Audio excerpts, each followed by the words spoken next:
Here's Clark again. Oh, and through again he goes. He's got Tutu with him. It's Ioane, in fact. Enrico Ioane. Kia ora, talofa lava, and welcome to the RUCK, a podcast where we discuss all things rugby.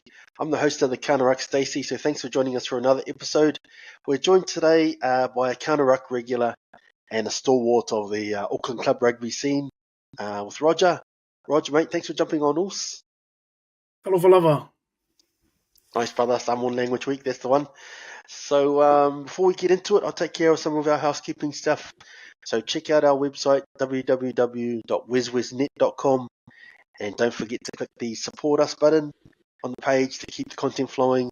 We've got some exclusive content available for some of our supporters, so some additional benefits there. Joey, who's another regular on the podcast, he's got a lot of articles on there. So I'll also mention you can follow the WesWes Network on X and Facebook. So give us a follow and give us a like on there. Okay, so Roger, I thought we'll do something a little bit different now that the regular season has officially ended. And instead of doing the weekly reviews of the round just passed, we'll just run our eye over the teams that didn't make it, teams that missed the playoffs, before doing some previews on the quarters. So we'll get straight into it. We've got the playoffs here, which is the top six, which I mentioned. We'll look into that into a bit more depth later. But that means 5 teams missed out. So those 5 teams, I've got them here. Got Moana Pasifika, the Waratahs, the Force, the Drua, and unfortunately winning the wooden spoon. And I guess the team we'll look at first, the Highlanders. So just pulling up some info on the Highlanders, just 3 wins from their 14 games this season. Mate, just talk us through the Highlanders and what you made of them this season, Rog. Yeah, you mentioned the wooden spoon. So a lot of people think that they're cellar dwellers just because they're the Highlanders and they're renowned to be near the bottom, especially out of the New Zealand teams over Super Rugby renditions. And this is the first time that they've received the wooden spoon since 1997. And so they've done pretty good to avoid it, and they're not quite cellar dwellers as we sort of perceive them to be. But they had a really good start, strong start to the season, I believe, and they were the talk of the town with some of the players like Caleb Tangitau and Tawa Nawai, doing amazing things in the centres, being named as captain, and then, being able to double back with the playing on the wing. But they've had some good players come in and out, especially near the beginning of the season. But I think what their biggest Achilles heel was 7 losses were 7 points or less for the Highlanders. So, and then you look at them, they finished at the bottom of the table with 20 points.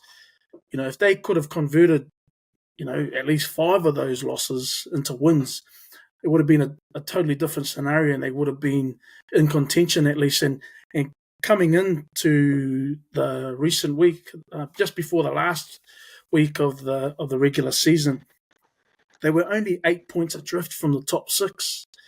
So, and that's how close, I guess, it shows the competition itself being. And how easily that the Highlanders could have been playing another week had they been able to convert some of those losses that were, within a bonus point margin. So a lot of bonus points were had, but just not the wins, the 4 points or the 5 points that they really need. And despite those strong performances from the Tangitaus and the Tawa Nawais, Te Lea, Withy as well, when he was playing, but also, some superstars that came and then went as quickly as they came with Finn Hurley.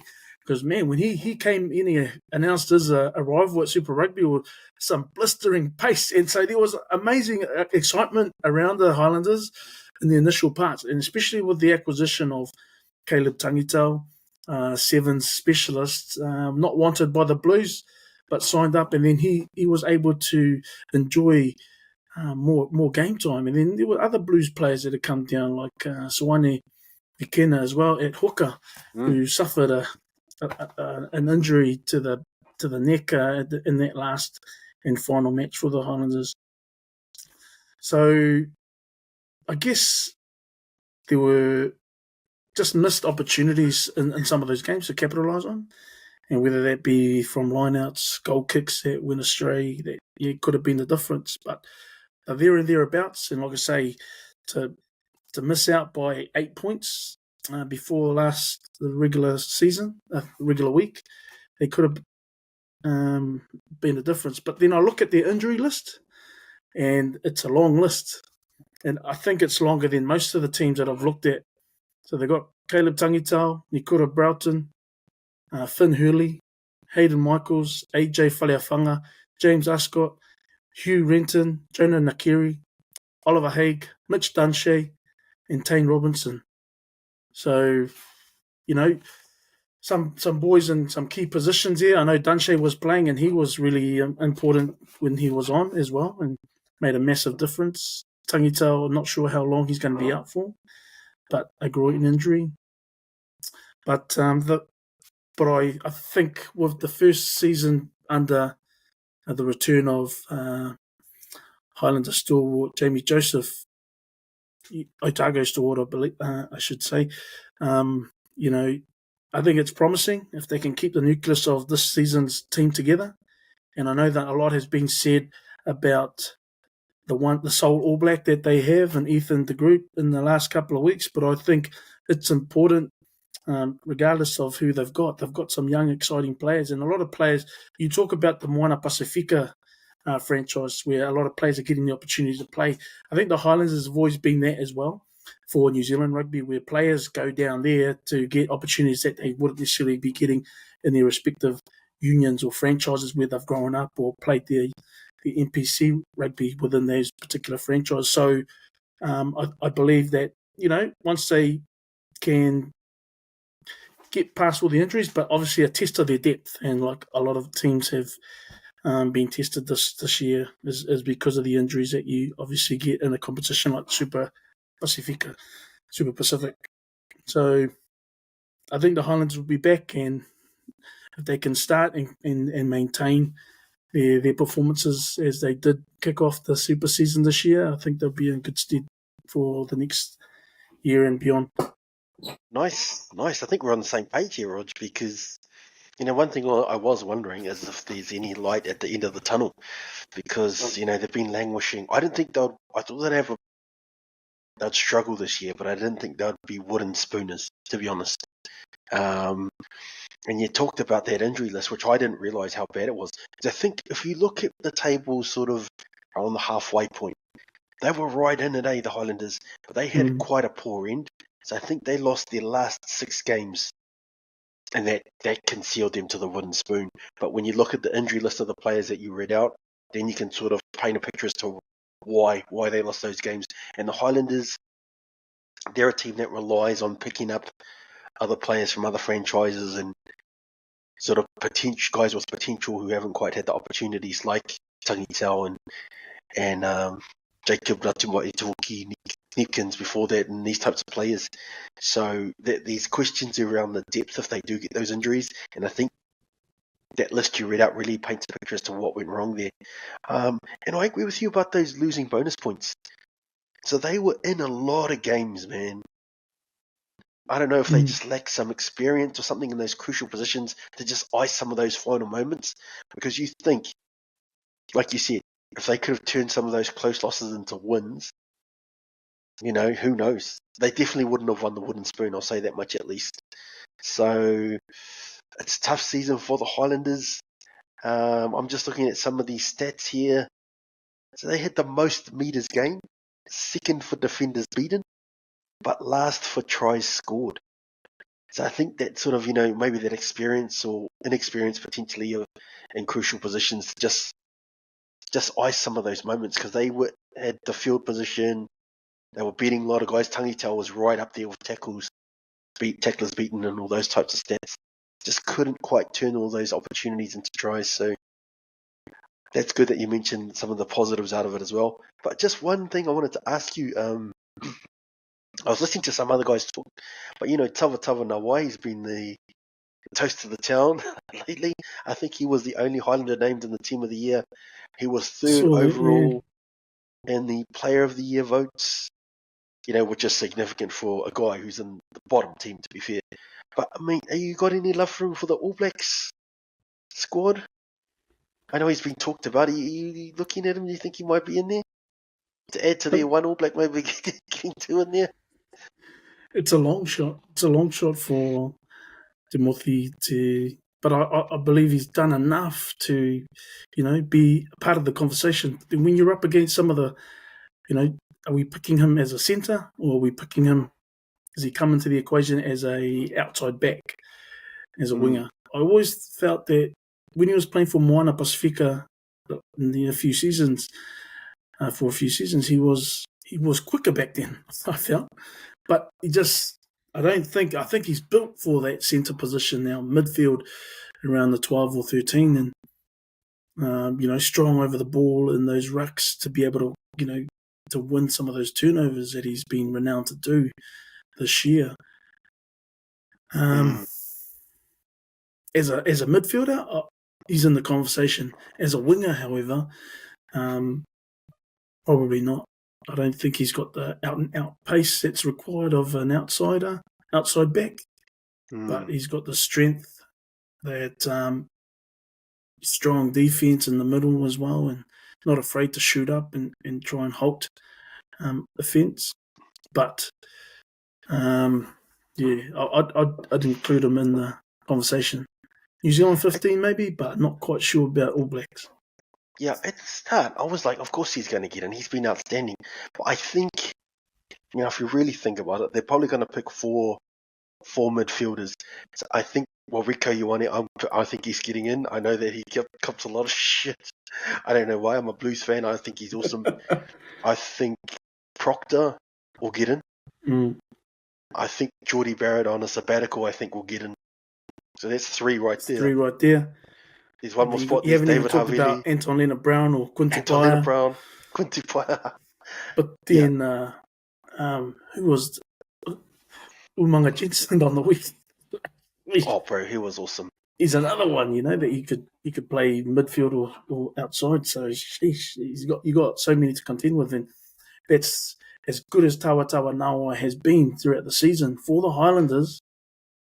In the bigger scheme of things, when you then have to mention names, how he sort of drifts further and further back down the pecking order. Yeah, I agree, because in my mind I'm thinking, he's going to get in. But then when you actually go through a list, I think they're probably going to pick four midfielders. They're going to pick maybe 4 or 5 outside backs. And I'm struggling now. So he might have one of the outstanding seasons who doesn't get picked, because I think he was most turnovers won for the season and most running meters or something like that. He's doing it on both sides of the ball, but it's going to be interesting. Have you got anything else you wanted to add on the Highlanders? But on the Highlanders season, otherwise we'll move onto our 10th place team. Yeah, mate. No, I'm good. Yeah. Okay.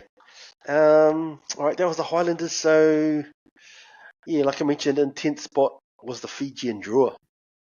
So they actually finished equal with the Highlanders on 20 points, but they did manage to get an extra win, so that pushed them up a spot. So 4 wins and 10 losses for them this year. Not a team that we've covered as close as some of the other teams, but any thoughts on the Drua this year? I think you look at their record as well this year. They've had some close losses. They've had some good victories over the Chiefs and the Waratahs. They also beat the Force, and the Reds. So they've beaten 3 Australian teams, but then the Reds came back and to cement their place in the top 6, destroyed them 52-7 last week. But you go back about a month, and the Drua beat the Reds by 3 points, 36-33. So the capabilities are the ability. Is it because they're being underestimated by some of these other teams at moments during the competition? But it's getting that fine balance about rotating your players, player rotation that, too many purists don't like about. But it's, because the deeper into the competition your team goes, you need a little bit of rest and recuperation from those that would regularly be starting, and then come the back end, if you make the top 6 or the qualifiers, this is when you start, not holding any more punches back. And so, and beating the Force just prior to last weekend as well shows them that they can, perform. But that's only, how many wins is that? Did they win only 4? Yeah. 4 wins. So 10 losses. And had some close ones. So even early in the season, again, early on, we talked about the draw as well, because they just lost by 3 points against the Brumbies in the first week, and they lost by only 4 points against the Hurricanes. So they're accumulating these bonus points, similar to the Highlanders as well.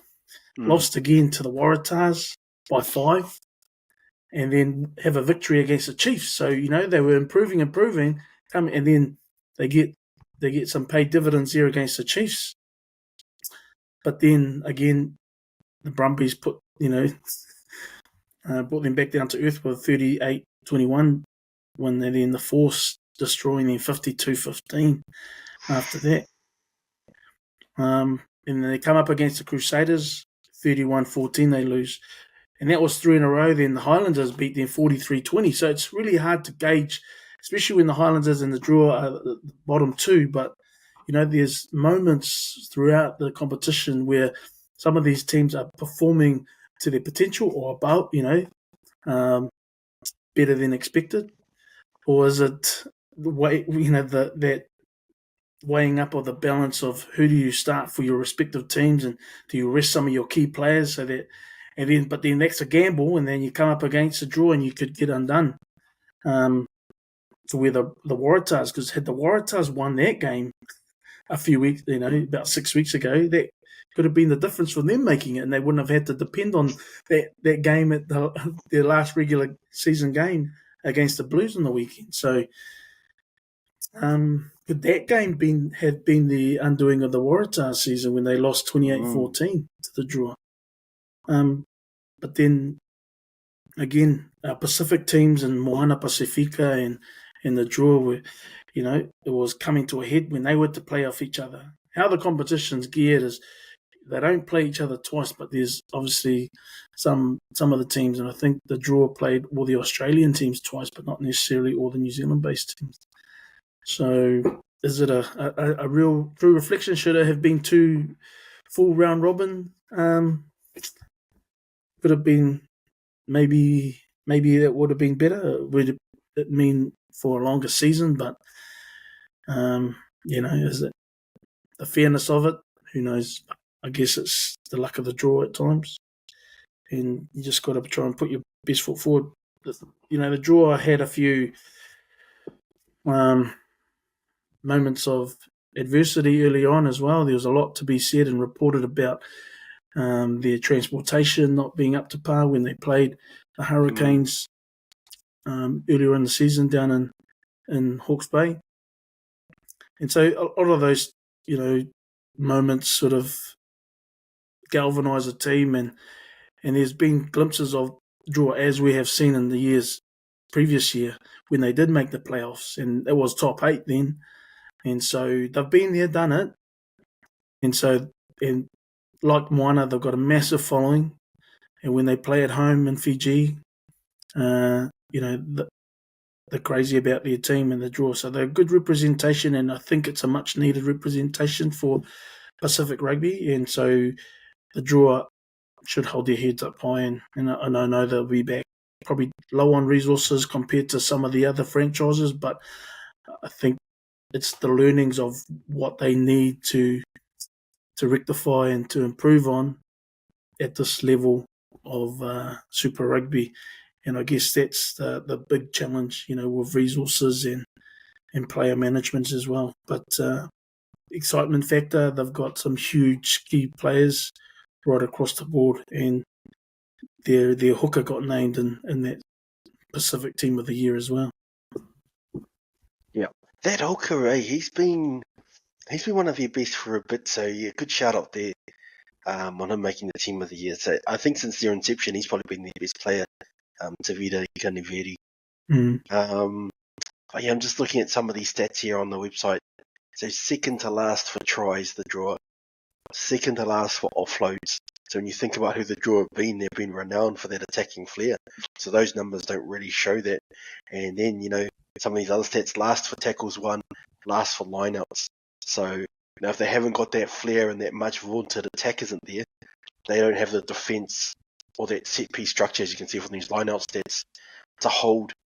So, now, in the past, they could probably get past that with some of their tries, the most beautiful tries you'll ever see, and they can sometimes score 30 points, which can paper over some of those cracks that they've got in their team, some of their deficiencies.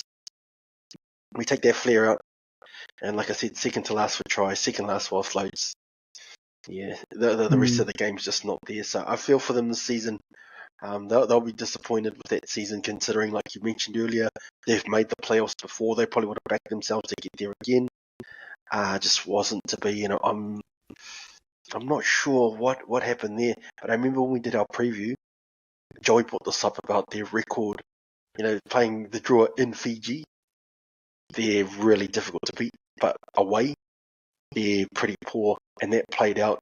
Their 4 wins, those are all home games, 4 of their 7 home games, 0 from 7 away. So shout out to Joey if you're listening, brother.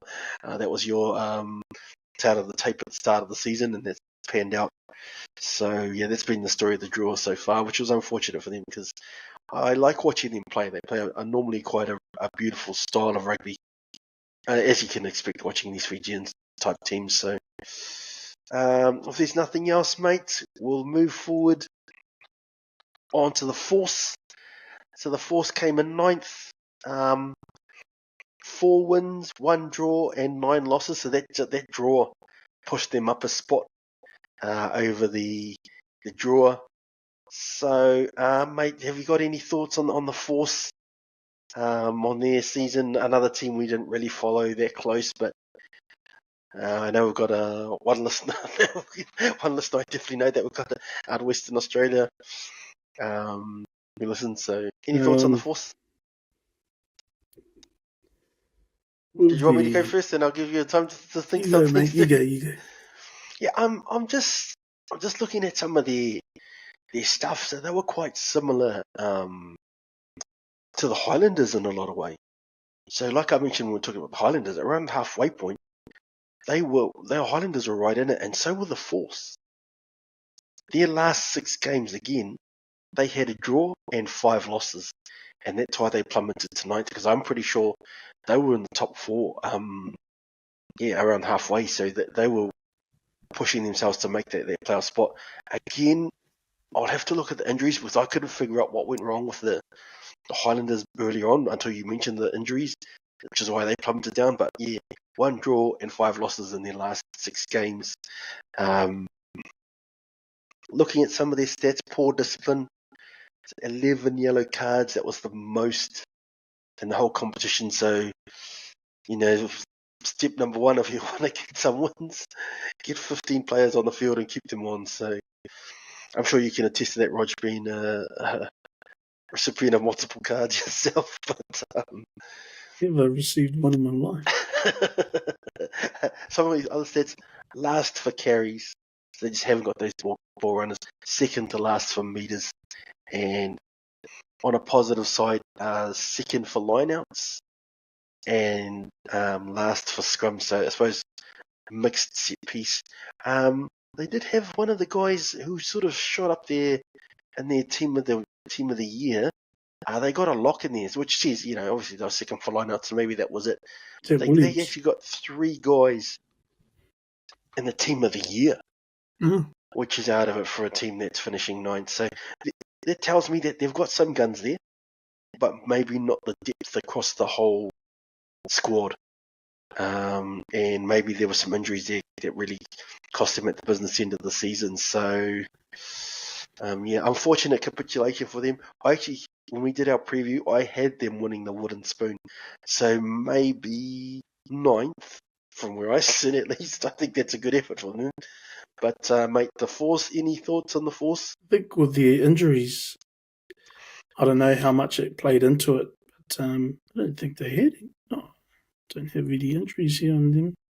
I wonder if it's a depth thing as well, because I'm not sure how deep that squad is, similar to the Highlanders, eh? Like how much do they have outside of their best 15 type guys? So that's sort of my explanation without getting too much into it. But yeah, So I think the force could probably be almost similar to how we view the Highlanders in Australian rugby, where they're the furthest away from Rugby Central in Australia, and the hub is and probably where they depend on not only the local bred players, but also from players, the journeymen that have come from outside. And we've seen the likes of the Jeremy Thrush, Richard Kahui venture onto, and Prinsep in most recent times. He's plying his trade here too. So they depend a lot on these so-called journeymen that have played elsewhere to a real high level, whether they were in contention for higher honours, but then you had the Kahuis and the Thrushes who have experienced that. But I guess they go there at the end of their careers, towards the back end. And so, but a ruggedy style play, and I guess the force of, when I saw them up against Moana Pasifika at the beginning, the first game, just seemed like there was an improvement in the scrummaging from Moana, not so much from the force, but they still had some good outside backs. They still had some good backs here to control the game and to counter that, the lack of scrummaging prowess, for want of a better term. But yeah, and they celebrated I think they celebrated 20 years since their inception this year as well. So it was a big season for them, big year. But I guess they just don't quite have the depth, as you say. I can't find an injury list for them, so I don't know whether that was a factor. But I guess depth, as you say, was probably a major factor into them trying to compete in this competition, especially with the distribution, the folding of the Rebels last season and the distribution of those players. And not many of them, I don't think, went to, I think Darcy Swain. Is Swain there? Or I think so. he's probably one of the names that I can think of that has sort of gone. Well, he came from the Brumbies, didn't he? But in terms of going elsewhere for time, I can't think too many players that have gone there. I could be wrong. Yeah, I looking at some of those numbers. You talked about that opening game against Force Moana. So they won at 45-44. Then they beat the Brumbies the next week 45-42. But those are high scores. You can't keep conceding 40 points and winning, So there's some defensive issues there. Crusaders, they lead 55. 56 against the Chiefs, 40 against the Blues, 38 against the Drua. So there's some high scores getting racked up there. And they've been able to pull that out the bag by putting on nearly 50 themselves. But that's sort of not sustainable to hope that you have to get 50 and just get a win. So some defensive issues, I'm going to say there too, without a force of the team that we didn't follow so closely. But I'm going to say that that's a good season from where I'm standing. I'm sure Force fans are probably scoffing at that, but I actually had them coming last, which I mentioned earlier. So if we haven't got anything more on that, we'll come up to the Waratahs. They came in 8th, a disappointing 8th, I'll say. And I will say disappointing just because I took them up during our pre-season preview as a potential dark horse. But 6 wins, 8 losses. I'm not sure if you've got much on the Waratahs. Did you want me to go first and you chime in, or have you got something to add? Oh, not too much. I mean, they've had some a lot around the inclusion of Joseph Swali coming in, converted from rugby league, and I think the Waratahs, again, one of the other players, Rob Leota, who's come from the Rebels. So they had some players, but those were part of the injury list as well towards the back end of that season. 7. There's 7 of them, including Charlie Campbell, Jimmy Hendren, Rob Leota and Suali'i, as I've mentioned. Max Jorgensen for Kitty and Jake Gordon. So some players that have featured for them over the last few seasons, especially Gordon, Jorgensen, and Gamble. So Gamble's, I think he's a dark horse for the Wallabies for me. I quite like him. Yeah. But but there's so many guys in the loose forwards that are putting up their hands. But I like the way Gamble plays, but yeah, like you say, there's been a few close misses.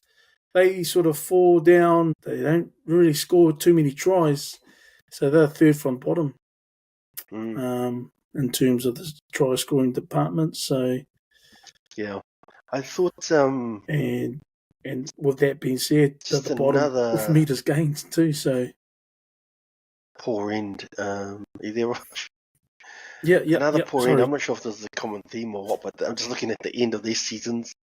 They won one of their last 6 games. So similar to the Force we just talked about, similar to the Highlanders as well. I'm not sure if these bottom teams just ran out of steam at the end or what's going on there, but yeah, one of their last 6, which I think similar to the other 2 teams, they were sort of with a chance before their capitulation at the end, and similar to the draw as well. 5 of 7 home games won. 1 of 7 away, so that's just not going to get it done. You need to pick up some of those away wins. So we talked about some of the stats earlier, and I'm just going to repeat some of them. So last in clean breaks, the Waratahs, second to last in carries, last in meters gained, last in defenders beaten. So that talks about what you mentioned earlier, Roger, some of those tries. The attacks, some issues there with that attack. And you think, like you mentioned, they've got guys like Suali'i, who you talked about, Callaway. There's these types of guys. So there's some strike weapons there. I'm not sure if they just were unable to unleash them properly or what happened there. But yeah, I've picked the Highlanders. They picked up, like you mentioned, Joseph Suali'i. They got Tani Alatupo. Obviously, they've still got Angus Bell. But they've got, 10, 11 Wallabies in there. So I had high hopes for them. Well, when you say that, the way that they've fallen off towards the end of the season, they started off really good. Albeit they did. They started off with a draw, but then they had three wins in a row there, but then they lost to in April. They lost to Moana Pasifika 45-28. And I think that added to the movement that Moana was, and then they beat the Chiefs. And the Waratahs beat the Chiefs in the next week, but then they lost. So they're in a sandwich where they lost to Moana and the Fiji Drua. But in the middle, they beat the Chiefs. So again, some mixed results and some results which they would probably look back on and how did we let those ones go. But it's, again, underestimating those 2 teams, Moana Pasifika, throughout the season as well as the Drua, especially over in Fiji. So I think we're used to Moana and Fiji Drua, so it's by time that a lot of the teams stop underestimating them and trying to get that mix right to take them on. And that's where and then, like you say, you talk about, ran out of gas. They definitely ran out of gas last week when they were still in the mix. They could have leapt over both Moana and the Blues, but it wasn't to be. And just the way that they were decimated pretty much in that last game. And whether that's, down to their injury woes as well, I'm not too sure. But they've had some opportunities to be able to take this competition by the horns. But, some of the results have just blowing them out of the water with that 46-6 Waratahs. But then, in saying, there was a high-scoring match against the Crusaders a few weeks earlier too. They start off with some high-scoring matches where they win and lose, but at the same time, 48-33. So they're thereabouts, but just some of the results again with some of the superstars. And Callaway came into his own again. He started popping up and showing some of his pace and speed as to why he's been included in the Wallabies in the years gone by. So he might get a recall again, especially in an important season versus the British and Irish Lions series. Yeah, good thoughts there. So there were some good wins there, like you mentioned. They got that win against the Chiefs. The Drua beat the Chiefs, so it sounds like the Chiefs are struggling against these sort of mid-low teams. So that might come in when we do our previews. These middle-bottom teams they're struggling with. But if we've got nothing else on the Waratahs, we'll look at Moana Pasifika. So a well-earned 7th, I'll say. 6 wins, 8 losses. Same record as the Blues, actually, in 6th. So I guess our bonus points probably counted against them in that regard to get the Blues in. But yeah, Roger, before you preview Moana Pasifika, sort of at the start of the season, I'm trying to just thinking all the way back.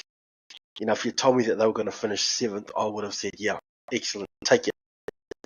You know, given how poor they've been since their inception. But when you look back now, it does feel like an opportunity missed to not get in the playoffs. So are you glass half full on Moana or glass half empty? Just sort of have what are your thoughts on that before you talk us through their season? Yeah, I think it's sort of relevant that you bring that up, because when you rewind it back to last year, when one of the biggest coups was announced in acquiring the services of one Ardie Savea, coming home, his homecoming. You know, what did that mean to us back then? What did it mean, and how do we reflect on it now, having seen things unravel and unfold in their season and how they've evolved, not only as a team, but as a franchise, and as been bandied around in the recent weeks as a movement. We knew Ardie was of the notion for the people, that he was for the Pacific. There was talk about him wanting to represent his parents' heritage, you know, albeit through a Toa Samoa jersey, rugby league, in the last few years. So, you know, there was going to come a time. But the way his homecoming has been for Moana Pasifika this year has been something to behold, and something that has left the rugby public in disbelief how it's all unfolded, because we had experts and All Black legends such as Sir John Kirwan saying it's gonna harm his All Black form, or his form leading into the All Black season, and whether this was a good move for Ardie Savea. But then, I guess, to answer your question, Stace, it was the notion of him playing for Moana Pasifika. I think we were just caught up in how fantastic that was, just for him to be able to make himself available, and that he made it possible for players of his ilk to be included in the same sentence as a new franchise such as Moana Pasifika, who was made up majority of players that had never played in Super Rugby before. When you look at the Havilis, we had only heard of his brother, not necessarily him. Yep. Sione Havili, we hadn't heard of the or seen a lot of these players other than in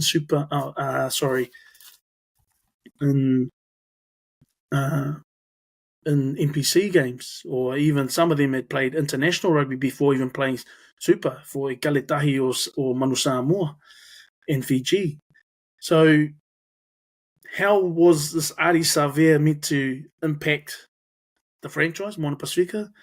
There was a lot of unknowns, because it was uncharted water for Ardie. It was, coming from having played over 130 games for the Hurricanes and having won a championship with them. And for being a well-established All Black, and not only that, but a recent World Rugby Player of the Year. So marrying that all together with, the Davids of the Super Rugby world in Moana, you couldn't quite.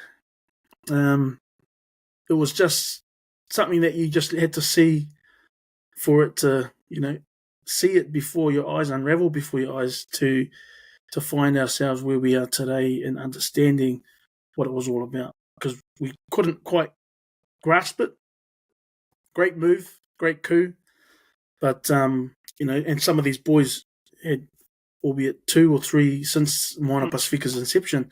They had a couple of seasons already under their belt before he's come along. But when Ardie entered into the fray, it lifted that expectation to another level. And I think he displayed and conveyed to not only to the players that were beside him in the change rooms and beside him in the trainings week in, week out, and even at game day, but it was able to then convey to the public that decided to follow this euphoria that was Ardie Savea in amongst the Moana Pasifika franchise, to understand the possibilities were unlimited. And I think understanding it now and looking back in hindsight, there's a lot of people with egg on their face. But at the same time, there's a lot of people that have understood what this team and franchise has meant to this competition. Because if we look back at the last three weeks as well, sellout crowds, FMG Stadium, Sky on the weekend against the Hurricanes and against the Blues as well at North Harbour Stadium. So, and a lot of those, and it's been well documented that it wasn't because of those three giants that we've mentioned in the Hurricanes, the Chiefs or the Blues. The majority of the fans in the stands were Moana Pasifika fans. And so you look back at what the Warriors did last year, sellout crowds, how they did it, following their fan base, following their team.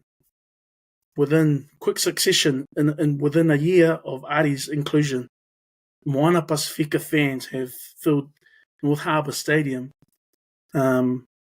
because not only of this man, but because of their team.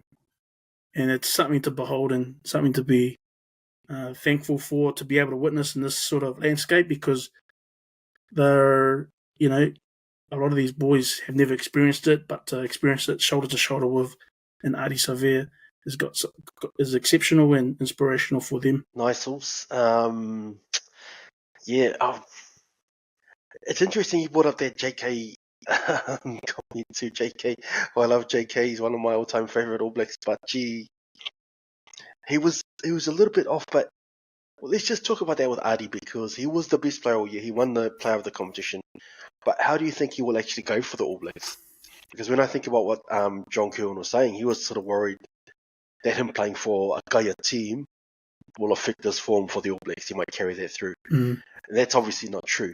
But Ardie's absolutely emptied the tank to carry Moana to their best ever season. And you can see that. But when you consider that the All Blacks, they're playing tests all the way up to, just looking at their schedule, they're playing Wales on the 23rd of November. Like, this guy's going to be running on fumes just because he gave everything, as you mentioned, for his people and Moana.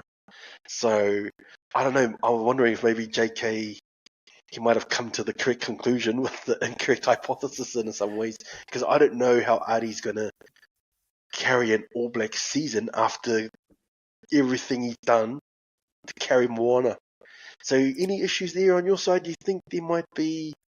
I think that's like, how much more have you got in the tank after that? Beyond, honestly, and it's tiring just watching Ardie go about his business and perform the way he has. And a lot of people criticise the losses and say, "Oh, where was Ardie in those losses?" Against the Chiefs, against the Hurricanes. But when you still analyse those games, he's not doing anything different.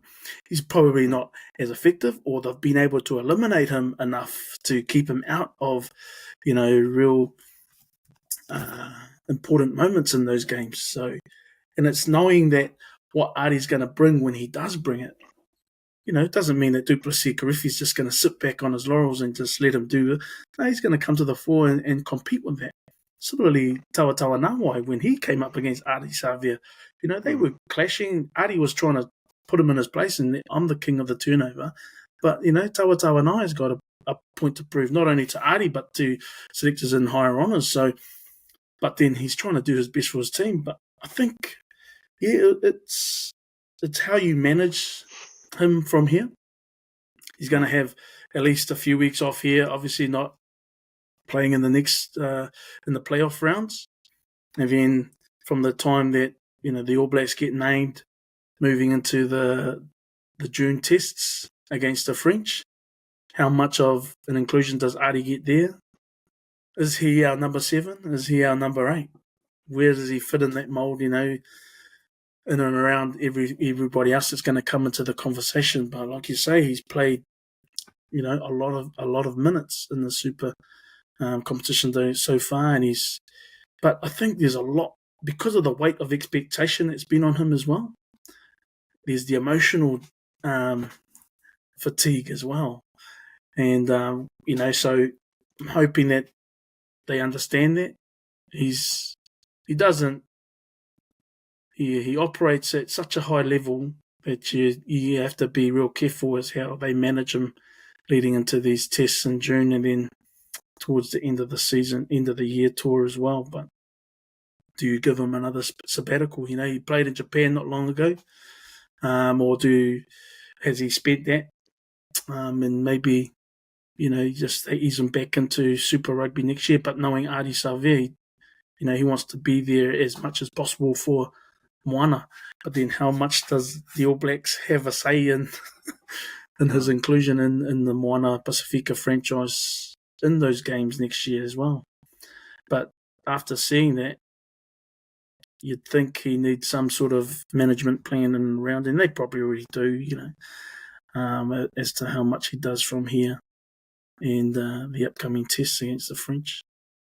Yep, good points there. I agree. They're going to have to manage him.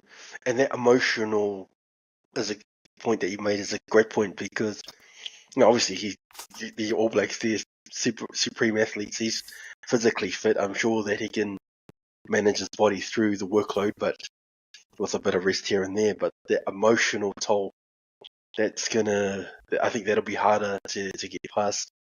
Just the euphoria of carrying your team and then just, you missed by one spot. Mm-hmm. Same record as the team that got in.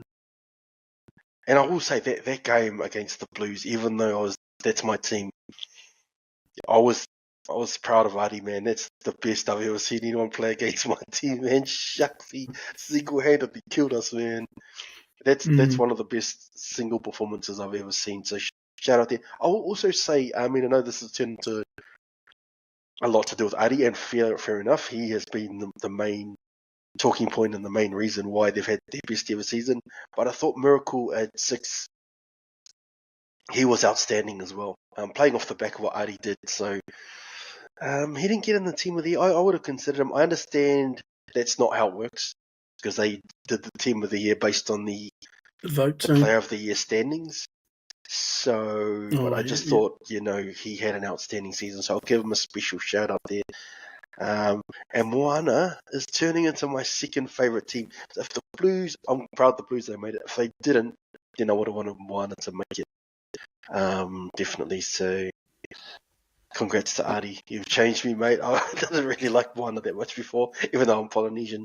But yeah, outstanding. He's such a good player. We've got nothing else on Moana. We'll look forward to the playoffs. So obviously we just mentioned there's 5 teams that didn't make it, but what that means, 6 teams did make it. So we'll look at the quarterfinals. So first up, Friday night, the second placed Crusaders taking on the 5th place Reds in Christchurch. So Crusaders, Reds, Friday night. Any thoughts on that one? How are you seeing that one? I think the Crusaders on paper look like they're going to be too hard to beat. And then their track record as well in finals rugby down in Christchurch, they're undefeated. They've won 29-0 at home in qualifiers and in playoffs matches, so they haven't lost one yet. So that's a tough ask to go for the Reds, But the Reds, how did they go against the Crusaders? Sorry, Stace. Yeah, I'm not sure. That's a good question. I think it was. I don't even know. Yeah, so I think they played them 43-19. Crusaders gave them a bit of a pumping. Yeah. Round 4. Yeah. So the Reds started off with a good couple of wins, 3 wins in a row before they met the Crusaders and lost 43-19. But then they went on, they won another 2, but then lost against the Force. So I think the Reds have got a pretty handy squad as well, with a lot of Wallabies, but they had a few injuries of late, and I'm not sure how, because they even mentioned that Seru Uru, and he's been an outstanding player for them as well. Liam Wright, Alex Hodgman, former All Black Blues player, he's injured. So they've got there's a long list actually, 6, 8, 10, 12 players injured as of this week. Okay. So don't know what their lineup will look like against the Crusaders, but yeah, it's but, tough. they won 8 games, so yeah, and I guess no one under 4th place in the regular season has ever won Super Rugby. That's not a dig at the Blues, but I'm just saying. Because the Reds are in 5th place. Yeah. Have we touched on the Blues? We haven't even touched on the Blues. Where are we up to the Reds? They're coming up next. They're coming up. Well, because we're doing it in chronological order. I see. So it's Friday night. Okay, so the Reds are playing Crusaders 2nd versus 5th. Yeah, so I think based on that stat alone, and I know history is there to be broken, but Crusaders, they've got a winning record of... Where's I lost it? Sorry. Bear with me. Yeah, so they've... I did hear you. 20-something was up there. It was crazy. Might have to get our fact check and double check that. Doesn't sound right. Yeah, 29 of 0.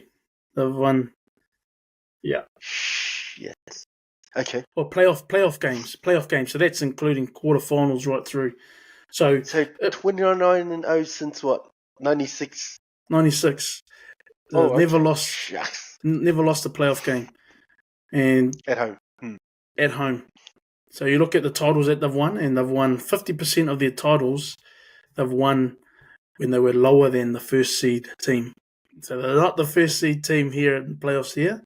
So it's 50% of their titles they've won where they were placed lower than the first seed. Mm. But 75% of titles have been won by first and second. Okay. Well, I did say, and I mean, maybe a month or so back that it did almost look like it was a 2-horse race.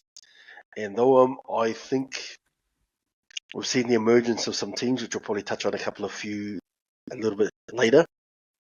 But the top 2 teams will be pretty hard to beat when you consider that they'll be playing a lot of their games at home. And that stat you brought up, Rog, has also swayed me. I'm going to go the Crusaders because I've seen better teams than this Reds team lose to the Crusaders at home. So I don't think that this Reds team is the team that's going to end that record. So that puts them up to 30-0, which is unbelievable. But then, in saying that, if they go 30-0 and then they have a home semi, do we put the Crusaders in the final already? But then if the Chiefs happen to slip up on their way to the final and they get knocked out, do we just give it to the Crusaders because they're going to get the home final?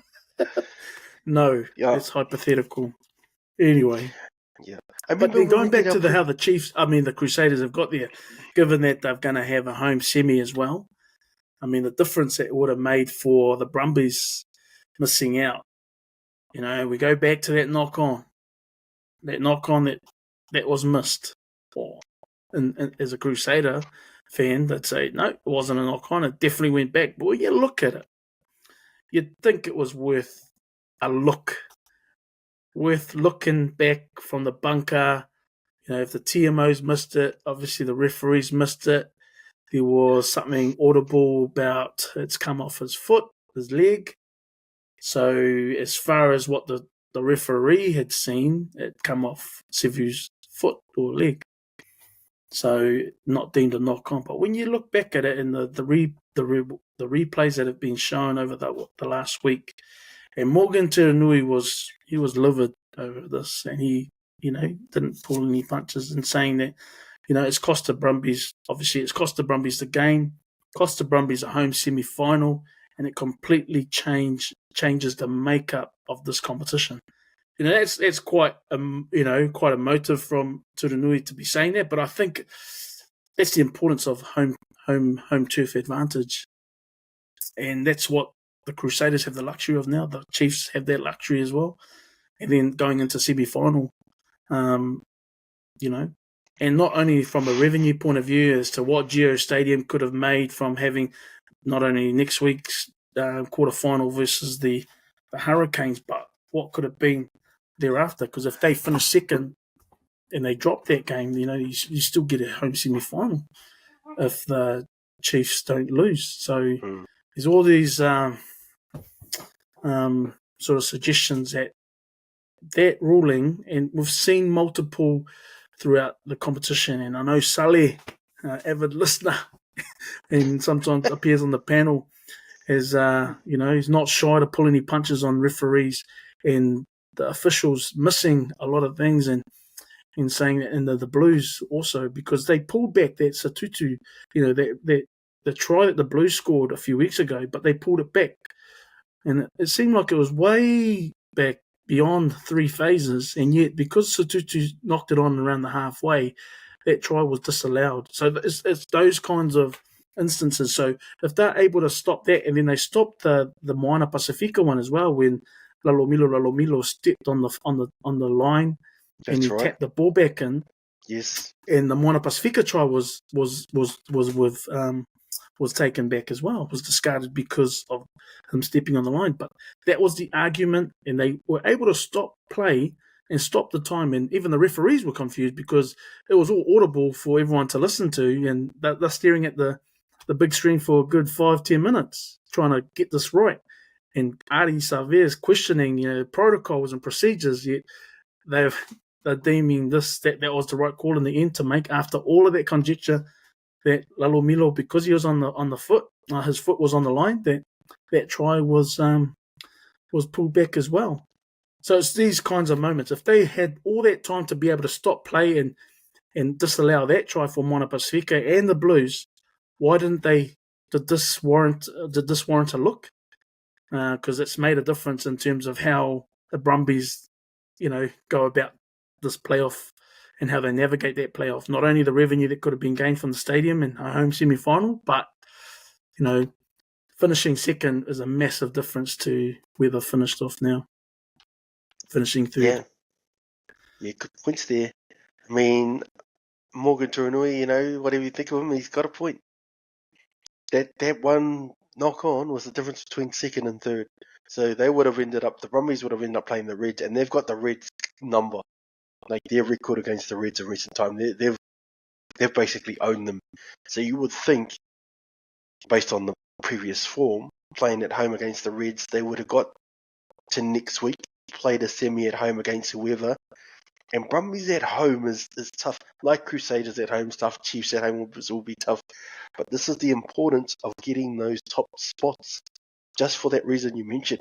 So if I was a Brumbies guy, I would be absolutely filthy, because and I haven't done the homework on it, Stace, but when the Brumbies won their titles, they would have had those home game advantages, being in the semis and then moving on and getting the couple of titles that they have won historically. So, and that's how important it would have been. It's been a long time since they've won a title, but that would have been a good step in the right direction, having that home semi. But sometimes, why they didn't pull it back and at least have a look.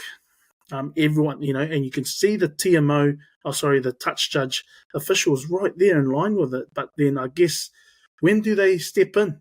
When do they say a piece? Or isn't the bunker constantly reviewing these controversial moments and making sure, and then confirming for the referee in the air, or saying to the referee, "Oh, you got to pull that back, disallow that try because this has happened back here." But when do they look? Is it just that foul play? Is that when they intervene, or is it for everything? And that's not clear, I guess, and that's where Morgan Turanui probably has a point in saying that they chime in when they chime in. Yet there's a controversial moment, clear as day there, but it makes you question how the transparency of when they do and don't chime in and make a call. That's a good point you bring up about the financials as well, which I'll also point out, because you get to keep all of the gate takings, the clubs get to keep all of the gate takings. So I know when they did the new format of the top 6, which they've got now, there was a possibility of giving the first 2 like the top 2 teams a bye or something like that, and all the teams voted no, because they need that home revenue money that they'll get from the first round of the playoffs. So that's why we've got this sort of weird playoffs where 3 teams go through and the highest ranked loser type thing, as opposed to giving the top 2 teams a bye and the bottom 4 play out, or something similar like that. to rugby league, Yeah, to the NRL. there's no buys because you get all the revenue from the gate takings, which is different from the NRL, because the NRL takes all the gates from the playoffs. So because clubs are reliant on that money, they don't want any buys in the playoffs or anything like that. So yeah, it could come back to. Well, I get Morgan Turunui's point, and it's a good one. So hopefully it doesn't come back to bite the Brumbies, because I actually got a soft spot for them there. Not so much now, but they've got some of my all-time favourite players that played for the Brumbies, like Larkham and George Smith and those types of players. So, well, I think, I guess sticking with the it's Reds, No, sorry, carry on. No, I was going to go Reds and. You've got to not go the for Brumbies. the Reds. We're not talking about the Brumbies yet, but I guess with the Crusaders, they've never lost a playoff at home. And the huge advantage of them being at home as well. But their injury list is important too to look at, and they've got the likes of Fletcher Newell, who's been massive for them in the scrummaging department in the front row, and also for later services with the All Blacks. But I think it's only a 1 week. This is 6 days ago, so it's this week, and whether he's going to be ready for this week's playoff or whether they rest him. But then you've got also Sykes Martin. He's got a neck 1 to 2 weeks. But I don't think we've seen too much of him this year. Will Jordan, obviously, with a medial ligament, he's out for 1 to 2 weeks. So is he back in time for the semi, or do they risk him coming back too early? That's I guess what you got to weigh up. But then there's Finley Brewis, Taha Kimara, and Dominic Gardner. They're all out for the season. And we know that Taha Kimara came on pretty good the early part of the season, and it's someone that's going to be quite handy in the first 5 ranks moving into next year and beyond. So bright future for that young man, and he's got a good goal kicker too. Yeah, nice thoughts there. It looks like we're on the same page here. That ominous record of them at home in the playoffs. That was all I needed to hear from you, Roger, to confirm what I already thought. But I think we're both united on the Crusaders warning. But that is probably where it's going to end. So up next, this is probably where we're going to be on opposite ends of the spectrum. The first game on Saturday, 7 p.m. Chiefs, first place Chiefs, I will say, hosting the 6th place Blues in Hamilton. So I'll give you the first word, mate. Talk us through that Chiefs Blues. I think, it's going to be something of sweet revenge for the Chiefs to put in place after last year's final.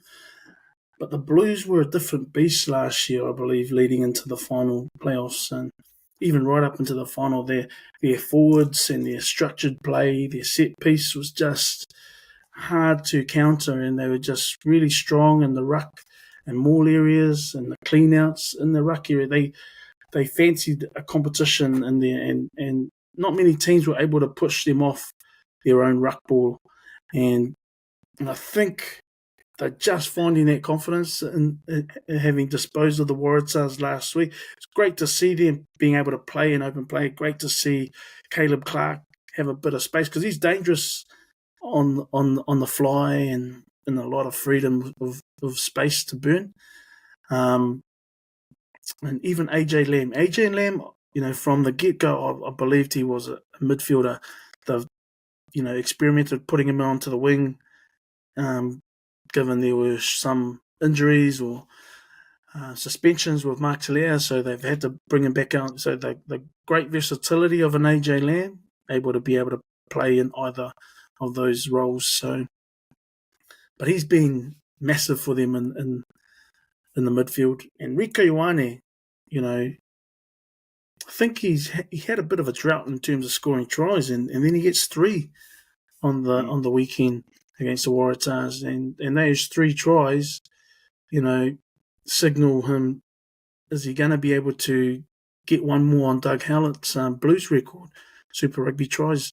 So he's equal with Doug Hallett now, and Rieko being Rieko is confident in them bringing it home and going back to back. But like I said, that stat in itself, no one has ever won the title from lower than 4th place, and that's from the inception, 96, and it backs up why I believe they weren't going to win the title anyway. They're in a position to do so. Like I say, history and stats are there to be broken, and they could still do that. But when the Blues lost their first 2 matches this year, no one has gone back-to-back in defending a title other than the Hurricanes. And so the Hurricanes have done it. Why can't the Blues do it? They're on good, they had a good showing last week against the Waratahs. And so, they've got the team. They've got Beauden Barrett. So Beauden Barrett, Rieko were combining really well in the back line. Beauden Barrett exposing the Waratahs with nobody in the back. Rieko on the fly to chase down his chip, and he scored twice off that. And then, another try when Rieko went in looking for work, he just busts over the advantage line to a couple of metres out and just gets the short ball and scores. So Rieko's hungry. They've got a lot to play for, players that are leaving. Rieko Ioane, Mark Telea. Oh, Rieko leaving? He's going on sabbatical. He's going on sabbatical. Mark Telea, Adrian Choke, Riccatelli. You got some stalwarts, Harry Plummer leaving as well. So there's a lot to play for, and Vern Cotter will get his boys up for it. And they're the underdogs here. There's no doubt about it. Coming up against the Chiefs, but still, you got to give them their props for being the current champions from last year. They've been there. They've done it. They've come from worse adversity than where they are now. They've placed in 6th, despite the stats saying no one's won it from 5th or 6th or lower. The Blues have the arsenal to put teams to the sword, and it's no different against the Chiefs. But here's the reason why I believe the Chiefs are going to win. So you got their head coach, Clayton McMillan, was the head coach from 2021 up until now. And post-COVID, he come in after Warren Gatland. In 2021, they were 2nd. They lost to the Crusaders in the final. 2022, they were 3rd, and they lost to the Crusaders in the semi-final. 2023, they finished 2nd again, lost to the Crusaders in another final.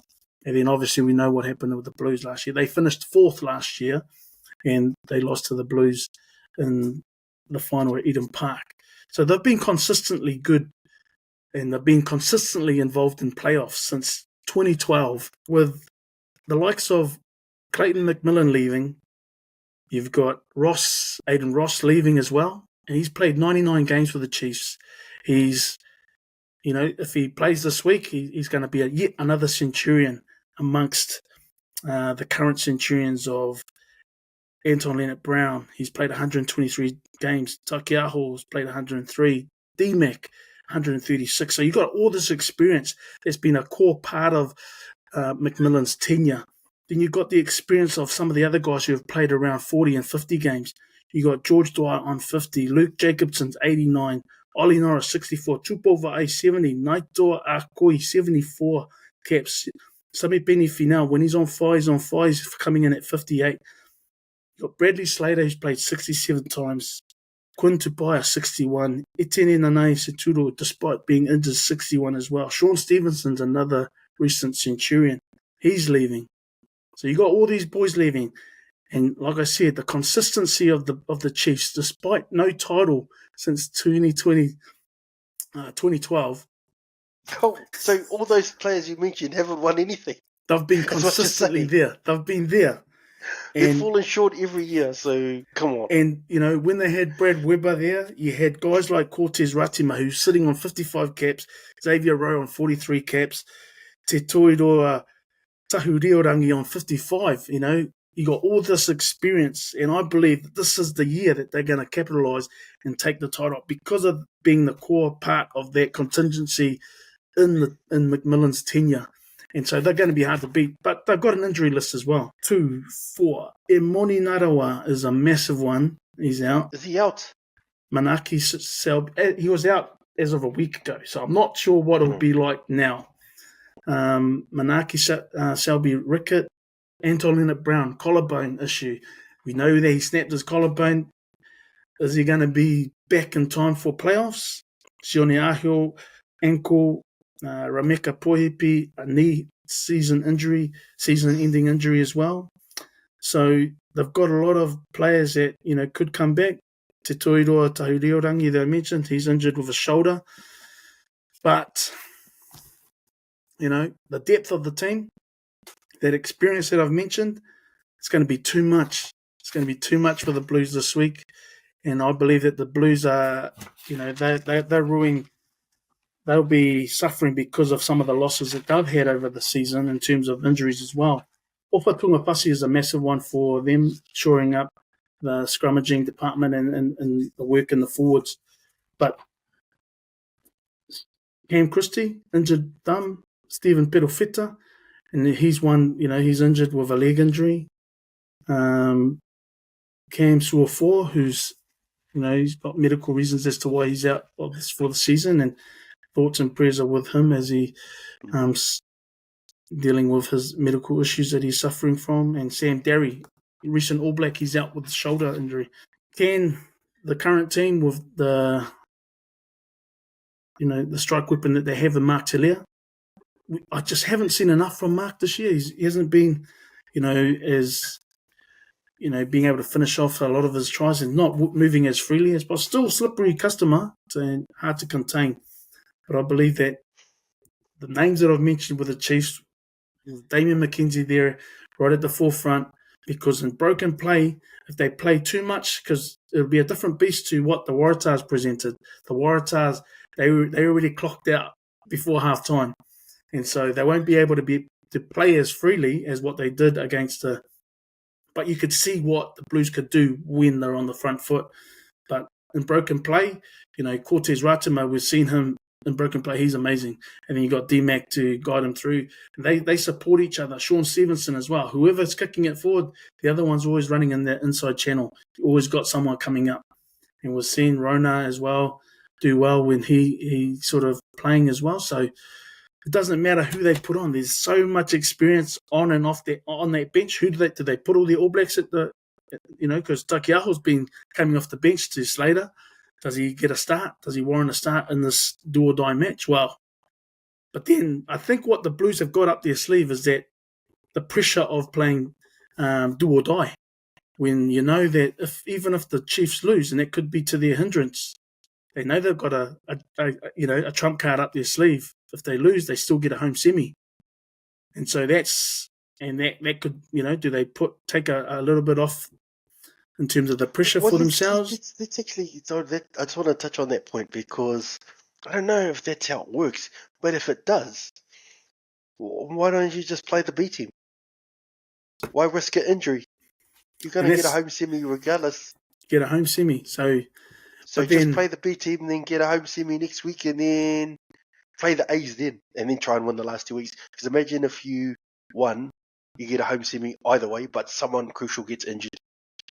Do you risk? And that's what I mean. And so that's the risk that, knowing that you still survive another week despite a loss, and knowing that it's not really do or die. It's do or die for everyone else except for the Chiefs. And if the Chiefs win, that do or die, that trump card then moves to the next best seed. So like the Hurricanes, if the Hurricanes lose, but then they're still ranked higher, if they're the highest ranking loser from the top 6, then they get to survive. So any of those top 3, but then if it just goes, the top 3 win, and the fourth place is who was it? Brumbies? No, fourth place is Hurricanes. So then it works Yes. in a Hurricanes' favour if they lose Yes. over in Canberra. So then, yeah. So See, because that's interesting because that's the last game. So if the Chiefs and the Crusaders win, if I was the Hurricanes, I'd just put out the B team. You're yeah. gonna So get so that's the thing. you've got an away semi-final either way. So just run the Bees out and then go for it next week. See, so there's some foibles of this new setup which I'm not a fan of. Yeah, I was wondering how they were going to find out who plays in the other semi-final when you've got only 3 games playing. Then you read the fine print; it's the highest ranked loser. It's like, so, yeah, it's only going to favour the top 4, depending if the ones above them win. Yeah. Rog, that was outstanding analysis, mate. So normally, after something that good, I would get Joey to come on and do his Churchillian speech about why the Blues are gonna, why you're wrong and the Blues are gonna do it. So I don't have that in me, but yeah, we're just listening to you talk. You said, the Chiefs have stumbled every year. That's what I heard. So I think there's a stumble there. I think they've got that. But that's the trope. thing. I don't want to say a choke, but a thing where they just can't quite get it done.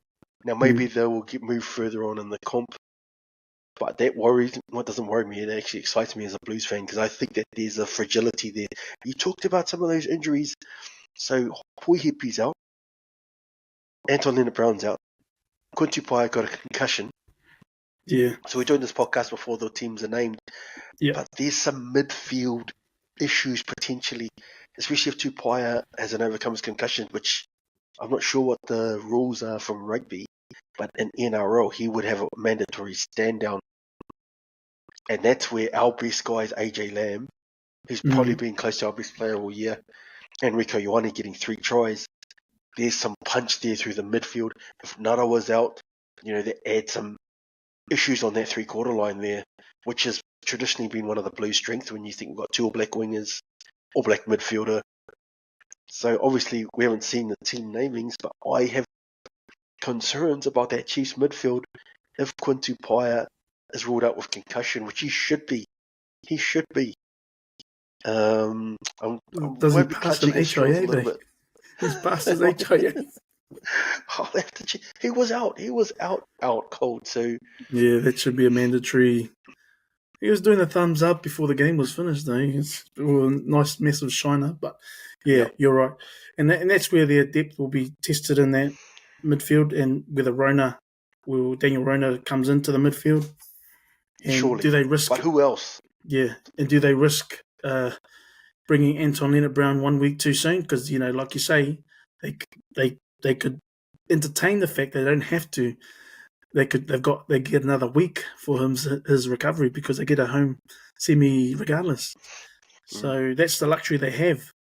But do they want to, factor that in and then show all their cards and lose against the Blues when they know that the Blues have been below par compared to their season last year? I'm not saying that they can, they can unravel a lot of teams because of the arsenal that they have, like you say, the All Black wingers there.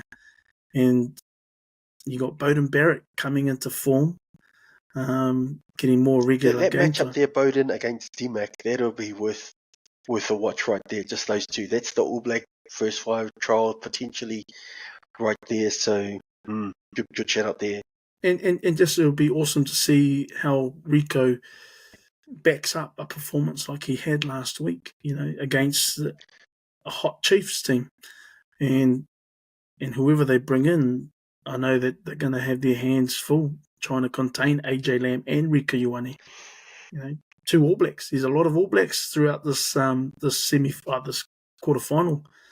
So it reminds me a little bit of State of Origin, right? So if you lose the first game, the other team normally always wins that second game, just because the team that won the first game is like, oh, it'll be nice to get that win. But that other team that lost, they have to win. And this is where the Blues and the Chiefs mentality is different. Because the Blues we have to win. There's no next week. Whereas the Chiefs, it'll be nice to win, but you're in the semis regardless. I wonder if that's going to factor in. Yeah, and We that's have the to danger. win, That and it'll mindset be is nice to win. dangerous. That mindset's dangerous in getting the Blues across the line. So it'll be interesting to see how it all plays out because, McMillan wants a title. How he wins it, I guess we'll see, and whether he brings in some players that need more game time than others and rests a few key players, or does he just bring out his A team from the get go? How would you play it? Are we doing this before the team name? Would you risk it? Because you do want to go into the semis with confidence and format at least. But I mean, gee, if you lose some crucial guys, 2 games out from the title, then you I guess look back and think, there'll be guys that have like Takiaho's come majority off the bench this year. Do you give him a start? Samipeni Finau off the bench as well. Do you give him a start ahead of a Jacobson? Wallace Atiti obviously needs as much game time as he can get, given that he's coming late in the season. So does he start? He's got a lot of luxury in terms of the flankers, not so much in the midfield, but does Xavier Rowe start over Cortez Ratima or the other way around? Yep. So yeah, there could be a lot of experimenting, but you could just go with your tried and true and your A team just to hammer it home. Yeah, I think they will. I think they're going to go for it. I'm not sure what the rules are on the semis.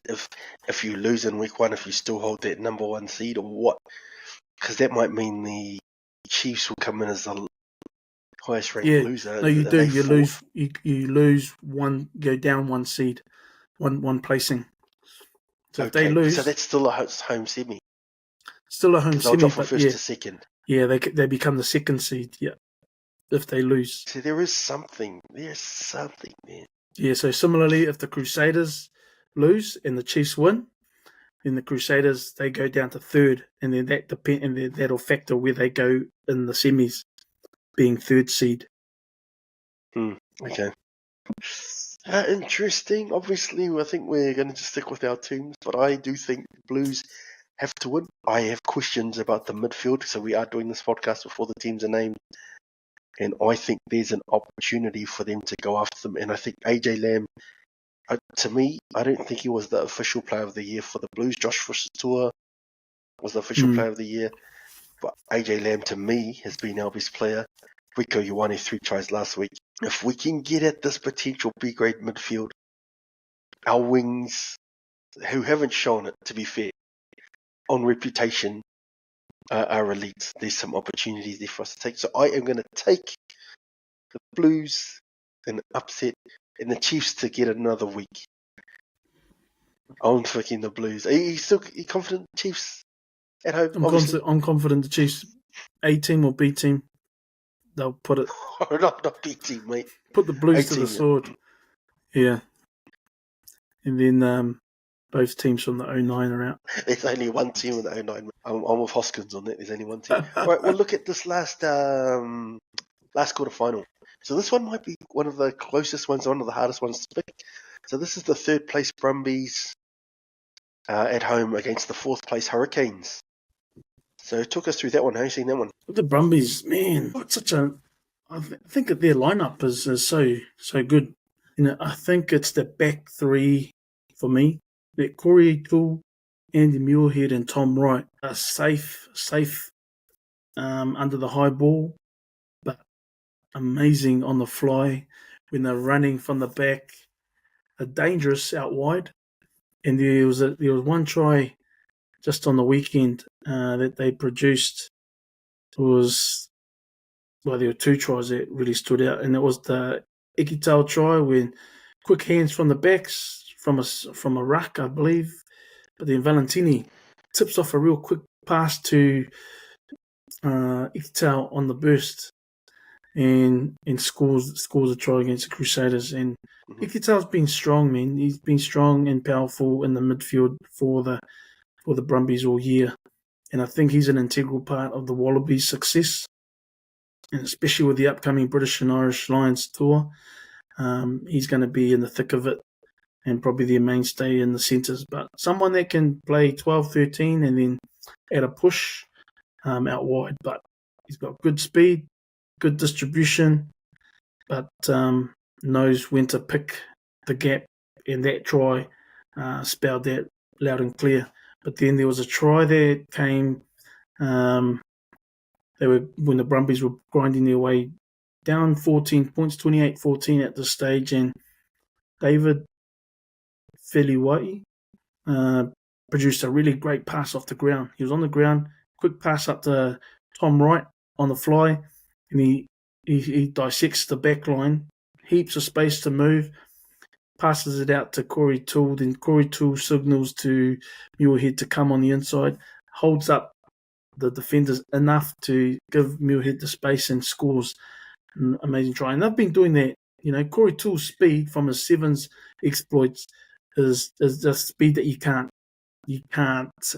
coach or train. It's just God-given speed. You got wingers that are fast, but then you've got a different gear when you come to guys like O'Toole.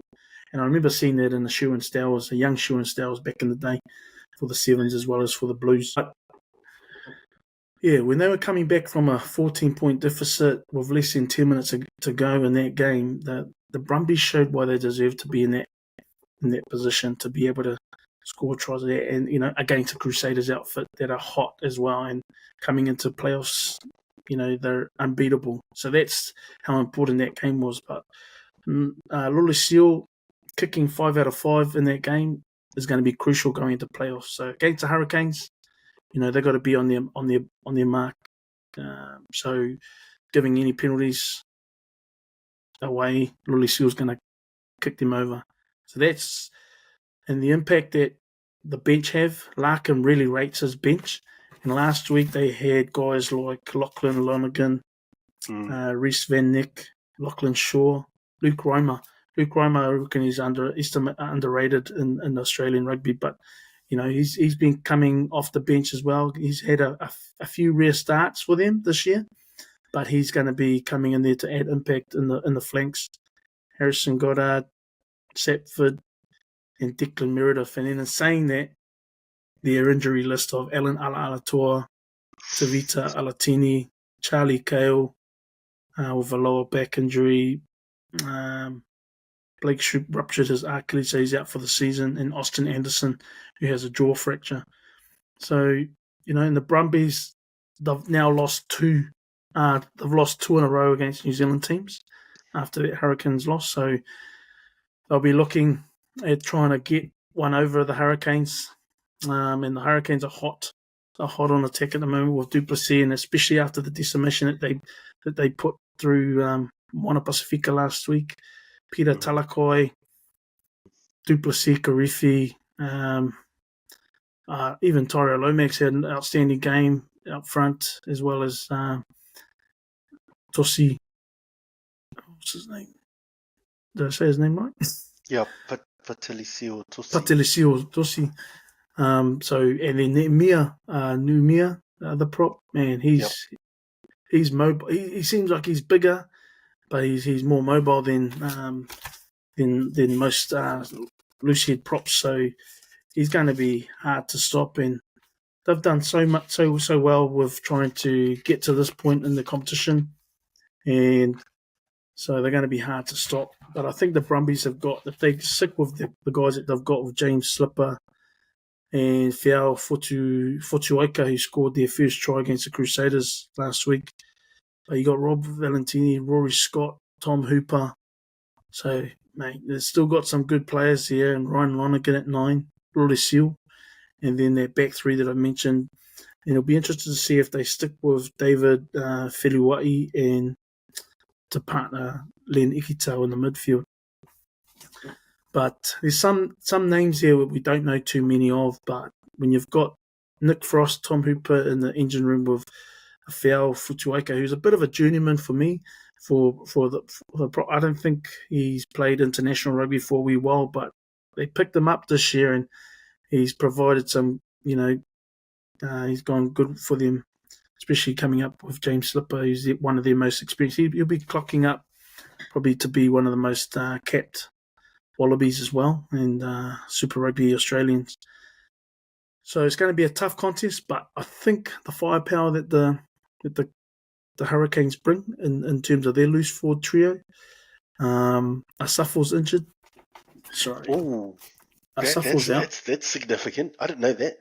Yeah, so for the Hurricanes, their injuries are Kini Naholo, and that's interesting because Kini Naholo made the Super Rugby team, but he's out for the season with a knee injury. Braden Yossi's out for the season. Gee. Yep, Braden Yossi's out for the season. Riley Higgins is out. Siale Lawaki's out for the season. Ngani Punivai could be back either this week or next. Caleb Delaney, again, could be back this week or next. Asafo Almore's concussion. So, again, could be back either this week or next week. Godfrey's out, unsure. And then Isaiah Walker-Leawere is out as well with a knee injury, but to be confirmed if they can make it back in time for playoffs. But, there's some key players already there. Braden Yossi has been playing awesome. Kini Naholo being the try-scoring machine for them early part of the season. Safo Moore, he needs, to come back in the playoffs to contend for an All Black jersey again. But, there's some big names in there that are Punivai as well, who was instrumental in the early part of the season too. So, but you still got some key players there with Roy Gard doing what he's doing. He's number one halfback at the moment, and everyone else is just trying to chase him down. But good darting runs off the ruck, which is he's powerful close to the line as well. But then he's got good assisting support lines and just got speed to burn as quick as a winger. Hard to get, like we saw with his intercept last week. He took off from the Moana Pasifika would-be tacklers. So, tough game to call. Stacey, I don't know if anything in there mentioned who I suggest will win, but it's going to be a massive battle, and Hurricanes could be alive still if they lose, and the ones that are ranked higher than them will win, and that's Brumbies included. So if Crusaders, Chiefs win, along with the Brumbies, Hurricanes still survive one more week. Yep. Yeah, another comprehensive analysis there. See, I was umming and ahhing about this one. I actually think the Brumbies at home are like the Chiefs at home and the Crusaders at home. That's quite difficult for teams to overcome. But looking at the Hurricanes, just looking at their form, so their last 6 games, a draw and 5 wins. So they were languishing outside the top 6 for a long period of time. And then they just, we talked about what went wrong with the Highlanders and the Force and the Waratahs, how they collapsed at the end. Hurricanes went the other way. They flipping exploded into the playoffs. So,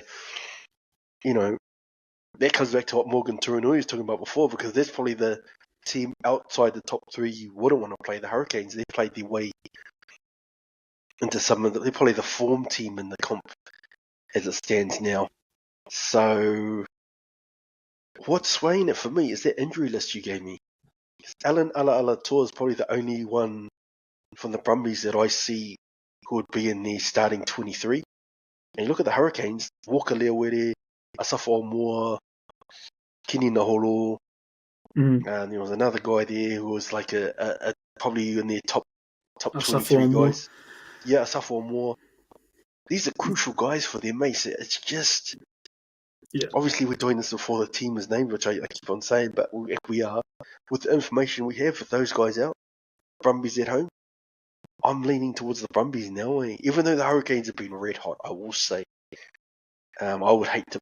That's the team I would hate to play of the teams in the bottom half of the playoffs. But I'm just going the Brumbies. They're in better health and they're at home, so. We only agree on the Crusaders, it sounds like, at this point, which is always good. It's always good. It makes the podcast a bit more interesting next week and stuff. So, anything else you want to add on that before we're just about to close up? No. Rog, so we've got our TAB account, $10 a week. We put on a multi on. I'm not sure if you've had anything prepared on that front, Rog, for the TAB account. I'll have a crack first. And maybe I'll come up with something while I'm talking. But I was listening to Millsy on the on TV. I forgot what on the show's called. breakdown. The breakdown, yes. So they were talking about the 35-man squad for the All Blacks, and he mentioned that he's dropping Caleb Clark, and he's picking Imoni Narawa in this place. So I was a bit disappointed when you said he was injured. But in my mind, I'm thinking, Caleb, he hasn't been that bad. He hasn't been great. He hasn't been that bad. When you consider that, in my opinion, he was the All Blacks' best wing last year. I thought he would have held. But yeah, Mills doesn't rate him. And so who does he have in the wings department then? He's got Narawa. He's got Ruben Love as a fullback. Severis. And I think he's got Tawatawa Nawai as a wing midfielder. So he's only picked 4 outside backs. Yeah, so where the utility tag comes in could bolster his chances, right? Yeah, and then he's got guys like Bowden Barrett, who's a 10-15, same as D-Mac. So that's how he's filling up the outside backs if need be. But he's picked basically those 3 wingers, Severis, Narawa, and Love. Love as a fullback. Yeah, and Tawatawa Nawai, I think he's picked as well, to cover that wing spot as well. I was hoping for that matchup. I wanted Imoni Narawa to play. He plays right wing normally, Caleb on the left, and I wanted Caleb to carve him up. So my pick was Caleb to get 2 tries against the Chiefs, and so why he's still the best left wing. I reckon Caleb is still in good form, and I think they've just been worked out a bit better by other teams. They've been able to limit their chances and their opportunities. But Caleb last week showed why he's still one of the premier wingers, I believe. And Mark Talia, I don't know whether he's out of the equation now because he's heading overseas. But is it Charlie Piutau all over when these players just make announcements that they're leaving? Whether if they're still the best in their positions in the current season, do they not get chosen or considered at all? I believe that Mark Talia still warrants a place in there as well as Caleb Clark, but that's I guess the selectors have their procedures there and prerequisites as to how you make yourself eligible. If heading overseas is deemed cancelling your selection, then I guess that's the way it is. But yeah, I remember the drama with Charlie Piutau several seasons ago now, but when he's still the premier player and incumbent as well, and not selected because he's heading overseas. I think if he's still at your disposal, you should at least consider them and use him. No, I do agree with that, but I don't. If I'm picking the All Blacks, I'm not picking Mark Talia, which is hard for me to say because he's one of my favourite Blues players. But I just the wing has got so much depth, and if you're leaving, you're leaving, and your form hasn't been irresistible that you're automatic. So I'm looking at someone else. Right, I think that's us. Also, we're just about to wrap up, so we'll get some final thoughts from you, just in closing our pod for the week. Just breaking up there. Not sure if I'm breaking up too. Yeah, I've got you there. Some final thoughts from you, Rog? No real final thoughts from me. Just looking forward to how this top 6 plays out and who takes the trump card of getting a second chance, whether it's going to be 1 to 4, and those are the positions that have that up their sleeve, depending on the one ranked above them, surviving the top 6 or not. And so, if the Hurricanes lose, they'd hope that the teams before them have all been successful in vying for a semi-final position, so that they can use that trump card and the domino effect of that. But looking forward to it and how it all plays out. And is it going to be an all Kiwi final in the end? Can the Brumbies still get a semi-final, albeit not the home final that they would have wanted?